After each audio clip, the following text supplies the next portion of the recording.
Hello, good evening everyone.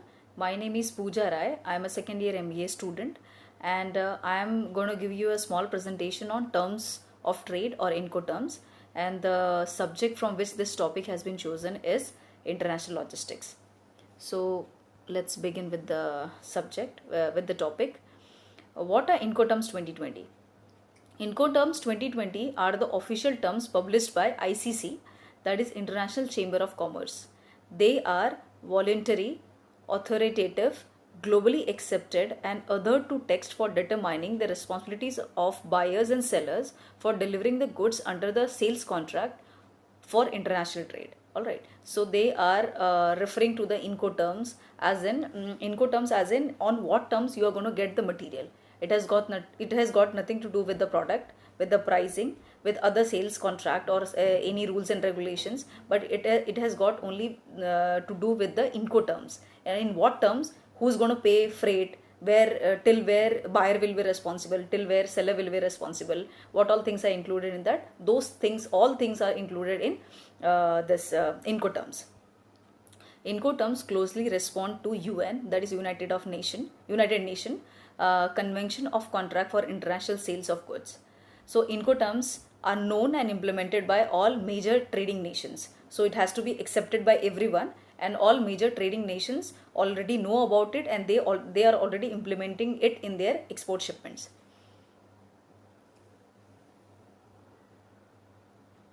Okay. Um, let's see more about Incoterms.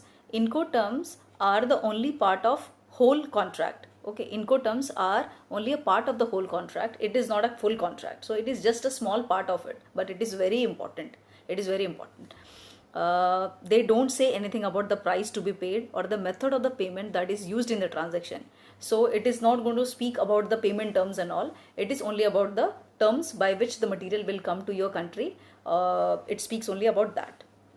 Incoterms 2020 rules deals with the transfer of ownership of the goods, uh, breach of a contract or product liability.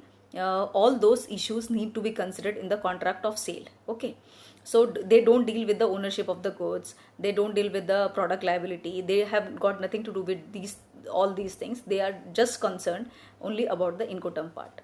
Also, Incoterm 2020 rules cannot override by any mandatory law. So uh, Incoterms 2020 rules cannot override any mandatory law, means the law which is made for the international trade. So this Incoterms, the Incoterm 2020 cannot override it.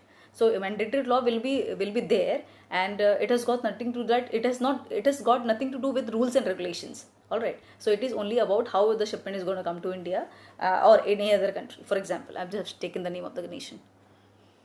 So who decides Incoterm rules? Let's zoom it so that we can see it clearly. It is not a small task, of course. It is not a small task to be in charge of international standards. These international trades are decided upon by 13 ICC commissions made upon of experts from the private sectors from across the world.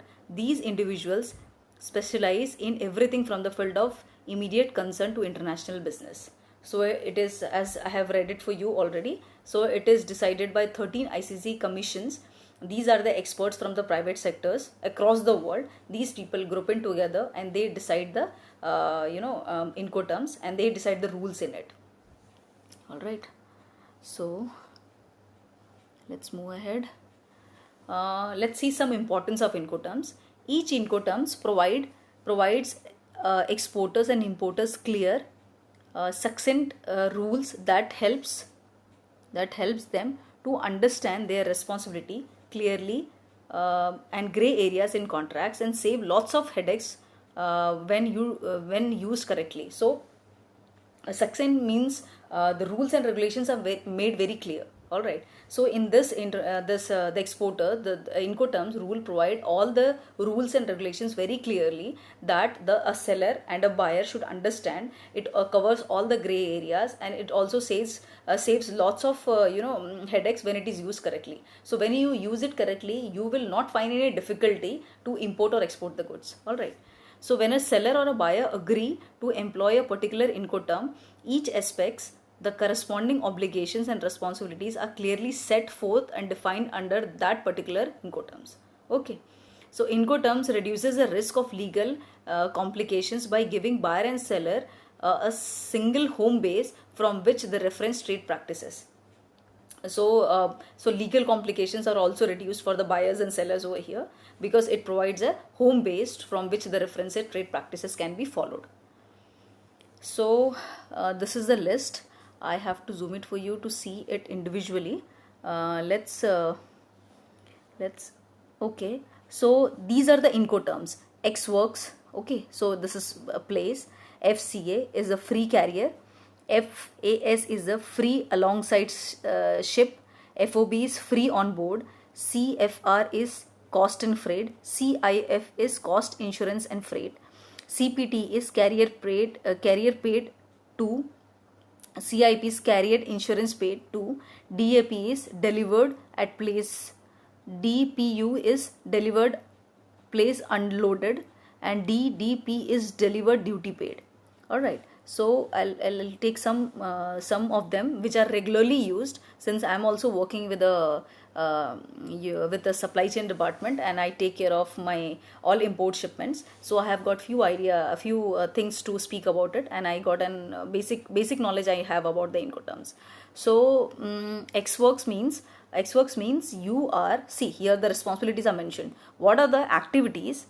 What the transfer of risk is mentioned over here, and who's going to take that? That is also mentioned.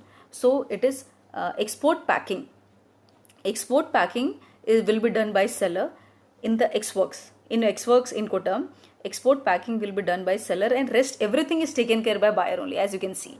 Loading charges, delivery of port, import duty, taxes, custom clearance, original terminal charges, loading on carrier, then charges carrier, insurance can be negotiated, then destination terminal charges, delivery to destination, everything has to be taken care by buyer only, and these shipments are called as Ex Works shipments. So this CHA or the clearing agent will go and pick up the shipment from China, for example, and I am going to do all the necessary things which I have to do to get the shipment to India. So this importer has got, the exporter has got nothing to do with it. The seller has got nothing to do with it. It is all buyer who's going to perform all the activities. So the famous ones I'll discuss. FOB is also regularly used. Here also the here you can see that export packing is done by seller. Loading charges, delivery to port, duties, terminal charges, loading on carrier. These all activities are performed by seller. When it comes to carriers, then carriage charges will be paid by buyer. Insurance is again negotiable. Then after that the work of buyer starts. Carrier charges, destination terminal charges, delivery to destination, everything is taken care by buyer again. And most commonly which we use is CIF, that is cost, insurance and freight. Cost, insurance and freight, CIF.